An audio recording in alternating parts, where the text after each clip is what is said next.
Alors, il faut quand même rappeler qu'en 2012, Sarkozy avait proposé un projet de loi, pas un décret, qui prévoyait la possibilité pour la police d'identifier les gens uniquement d'après les empreintes. C'est-à-dire qu'il avait déjà prévu ce type de fichier.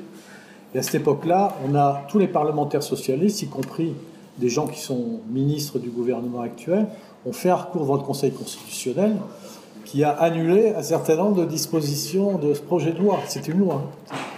Bon, et aujourd'hui, on voit effectivement, pendant le pont de la Toussaint, un décret qui prévoit de ficher tous les Français avec les données biométriques et les données d'identité, d'état civil, etc. Alors, le gouvernement, ça a suscité déjà, même au sein du gouvernement, un certain nombre de réactions, notamment la secrétaire d'État au numérique.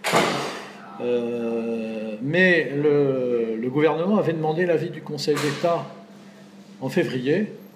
Je veux dire que l'avis du Conseil d'État laisse quand même un petit peu dubitatif, puisqu'il dit oui, mais on ne peut pas,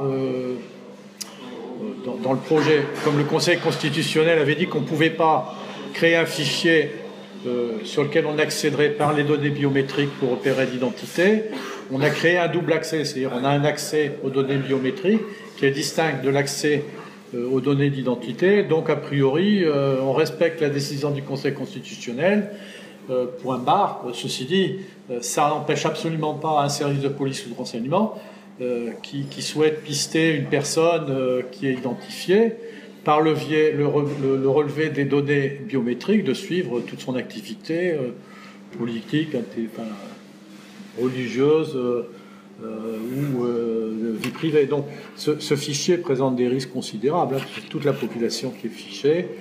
Alors c'est vrai que c'est compliqué d'aller devant le Conseil d'État, parce qu'on dit est-ce que le Conseil d'État saisi en contentieux va contredire ce qu'il a dit lorsqu'il a été saisi sous forme d'avis. Ceci, je pense qu'il faut le faire, parce qu'il y a des arguments qui le permettent. Et puis, de toute façon, même si le recours doit être rejeté par le Conseil d'État, c'est un préalable à la saisine de la Cour européenne des droits de l'homme. Donc moi, je réfléchissais à l'idée de préparer un recours, parce qu'a priori, là, le problème pour faire un recours, c'est l'intérêt à agir. Et là, il y a 60 millions de personnes qui ont intérêt à agir, parce qu'on va tous être dans le fichier.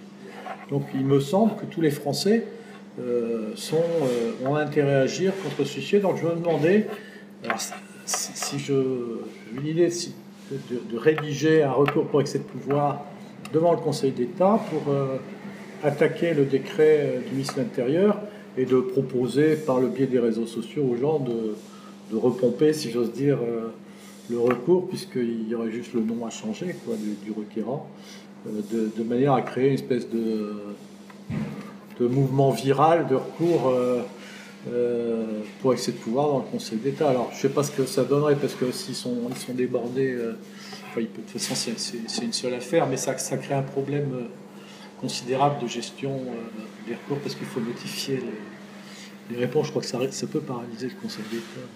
Et ça peut créer un événement politique, de toute façon.